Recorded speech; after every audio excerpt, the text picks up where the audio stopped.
सस्ते वाले दाल मसाले स्वाद हुआ बेकार। MDH की हल्दी मिर्ची धनिया करे कमाल। ये रंग दे, ये खुशबू दे, ये तीखा, ये कम पड़े। क्या निराला MDH मसाला। अनुज माथुर सर, अगला सवाल आपसे लूंगी, उससे पहले बता दें कैसे रूस के 10 प्रांतों में यूक्रेन की ड्रोन स्ट्राइक को लेकर खबर है। रूस के अंदर विध्वंसक ड्रोन हमलों से खौफ बढ़ चुका है। मॉस्को से ब्लैक सी तक रूसी ठिकाने टारगेट पर है। पश्चिमी रूस के कालुगा से कुर्स्क तक ड्रोन हमलों को अंजाम दिया गया है और करीब 100 ड्रोन मार गिराने का रूस की तरफ से भी दावा किया गया है। हालांकि यूक्रेन के इन हमलों की अलग अलग जगहों से आ रही तस्वीरों से साफ है कि किस तरीके से रूस भी विध्वंसक जवाब दे रहा है, क्योंकि रूस के सभी शहरों में एयर डिफेंस एक्टिव है। रात भर यूक्रेन के 93 ड्रोन मार गिराने का दावा किया गया। 19 ड्रोन मॉस्को में तबाह करने का दावा किया गया। ब्रियांस्क में 38 ड्रोन नष्ट, कालुगा में 11 ड्रोन तबाह, तुला में 8, ओरियोल और नेवगोरोद में 5-5 ड्रोन को नष्ट करने का रूस के रक्षा मंत्रालय की तरफ से दावा किया गया है। हालांकि आज एक और बहुत बड़ी खबर आई है और ये मॉस्को पर हमले के बाद जेलेंस्की का पुतिन को ऑफर है। अगले हफ्ते शांति वार्ता के लिए जेलेंस्की का ये प्रस्ताव, पुतिन के साथ आमने सामने बैठकर बात करने के लिए तैयार। शांति के लिए नेतृत्व स्तर पर बैठक जरूरी है और ये जेलेंस्की की तरफ से कहा गया है। हालांकि इसी आधार पर अगला बड़ा सवाल यही होगा कि जेलेंस्की का आखिर इरादा है क्या, क्योंकि पुतिन के साथ आमने सामने बैठकर बातचीत करने की जो बात जेलेंस्की की तरफ से कही गई है, क्या जेलेंस्की अब वाकई युद्ध विराम चाहते हैं? यही सवाल आपसे अनुज माथुर सर, क्योंकि अमेरिका से मिले हथियारों के बाद जेलेंस्की का मन क्यों बदल गया है, ये एक और बड़ा सवाल है। और क्या बातचीत में उलझाकर बड़े हमले की इसे तैयारी माना जाए? Over to you Anuj sir. तो भी मैं आपको एक बात बताऊं, देखिए जब दोनों जो बेलिजरेंट स्टेट्स हैं, उन दोनों के जो डिजायर्ड एंड स्टेट्स हैं, जो डिजायर्ड एंड स्टेट इतने एक्सट्रीम पर हैं कि मुझे नहीं लगता कि किसी भी प्रकार की बातचीत या किसी भी प्रकार का ऐसा कोई अटेम्प्ट जो है वो कोई रिजल्ट ला करके आपको देगा। आप देखें किसी भी हालत में रशिया जो है वो डॉनबास के इलाके पर उसके उत्तर नॉर्थ ईस्ट में और उसके साउथ वेस्ट में उन इलाकों को छोड़ने वाला नहीं है, क्रीमिया को वो छोड़ने वाला नहीं है। और यूक्रेन लगातार ये कहता जा रहा है कि I will take back everything including Crimea. तो जब आपके डिजायर्ड एंड स्टेट्स इतने एक्सट्रीम लेवल पे होते हैं तो मुझे लगता नहीं है कि बातचीत पहली बात होगी। दूसरी बात अगर होगी तो उसका नतीजा क्या होगा, ये क्वेश्चन मार्क है।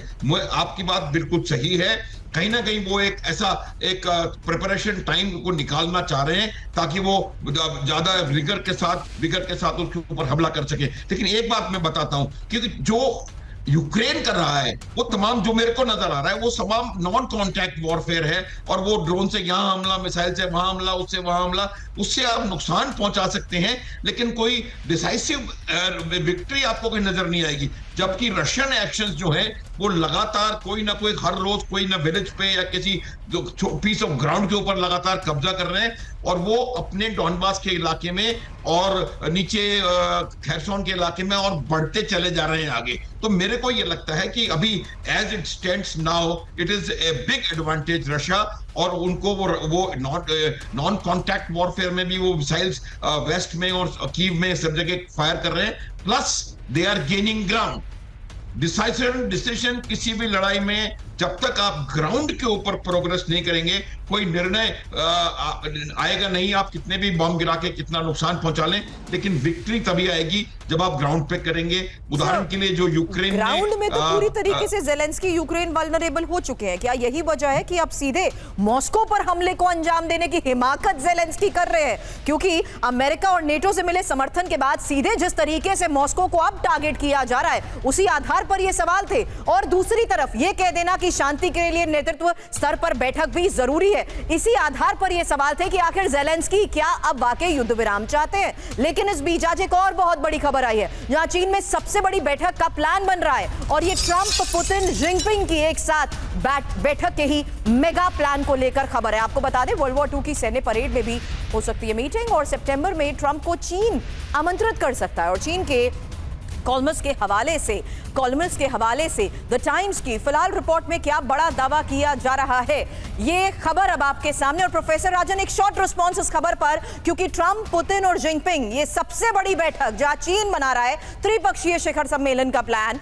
और ट्रंप, पुतिन, जिनपिंग की एक साथ बैठक कराने की इस योजना को समझना बहुत जरूरी है। प्रोफेसर राजन, 3 सितंबर को वर्ल्ड वॉर 2 के सैन्य परेड के दौरान मीटिंग को लेकर खबर है और ट्रंप को शिखर सम्मेलन के लिए चीन आमंत्रित कर सकता है। हालांकि पुतिन पहले ही जिनपिंग का आमंत्रण स्वीकार कर चुके हैं और दुनिया में जारी तनाव, जंग और टैरिफ वॉर पर भी बात हो सकती है, जहां चीन सरकार के सूत्रों से ही फिलहाल कॉलमिस्ट जिन कैनरोंग का ये एक बहुत बड़ा दावा। इस पर आपसे सवाल करूं प्रोफेसर राजन, उससे पहले एक बहुत बड़ी खबर आ गई है जहां पुतिन, ट्रंप, जिनपिंग बैठक की रूस को जानकारी ही नहीं और बीजिंग में त्रिपक्षीय बैठक का पता ही नहीं। रूस की तरफ से कहा गया वर्ल्ड वॉर 2 परेड के लिए चीन जाएंगे पुतिन, और क्रेमलिन प्रवक्ता दिमित्री पेस्कोव का यह दावा, बीजिंग में ट्रंप से बातचीत अभी तय नहीं।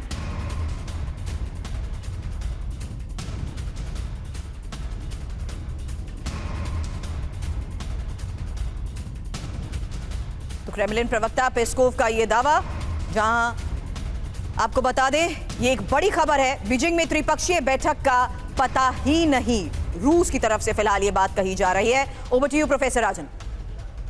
ये देखिए, ये तो अभी स्पेकुलेशन है, ये चीन कोशिश कर रहा है, हालांकि टाइम्स का रिपोर्टिंग है तो बिल्कुल ऐसा नहीं है कि गलत होगा, लेकिन शायद ये संभावना बताई जा रही हो कि इसकी संभावना हो सकती है, और अगर यह बैठक हुआ तो बहुत ही महत्वपूर्ण बैठक होगा। मैं बताऊं कि चीन अपने आप को peace maker, global peace maker के रूप में प्रोजेक्ट करने की कोशिश कर रहा है। बहुत दिन नहीं, कुछ दिन पहले की बात को, 2-3 साल पहले की बात, तो उस समय उन्होंने ईरान और सऊदी अरेबिया, जो कि एक आर्च राइवल के रूप में देखे जाते थे, उनको साथ में बुला के मिलवाया था। तालिबान के साथ भी उसने नेगोशिएशन की कोशिश की थी, और अभी आप देख रहे हैं कि चूंकि ट्रंप ने 50 दिन का टाइम दिया हुआ, और 50 अगर 1 सितंबर या 2 सितंबर को मीटिंग होती है तो वो 50 दिन के दायरे में आएगा, यानी कि 50 दिन अभी खत्म नहीं होगा।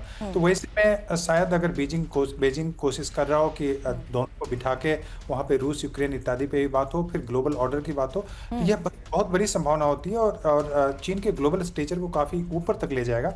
लेकिन मुझे नहीं लगता है कि अमेरिका इतनी जल्दी इस ढंग की मीटिंग के लिए तैयार होगा, क्योंकि वह भी अपना जियोपॉलिटिक्स देखेगा और उसको लगेगा कि शायद 1-to-1 बायलैटरल मीटिंग बेटर होता है इस ढंग के जो बायलैटरल है उससे। तो मुझे लगता है कि अभी कहना कुछ भी मुश्किल है। Thank you for joining professor Rajan. लेकिन इस फ्रंट से फिलहाल जिस तरीके से खबरें आई उसकी तस्वीर अभी हम दिखा चुके हैं। सस्ते वाले दाल मसाले स्वाद हुआ बेकार, MDH की हल्दी मिर्ची धनिया करे कमाल, ये रंग दे, ये खुशबू दे, ये तीखा, ये कम पड़े, क्या निराला MDH मसाला।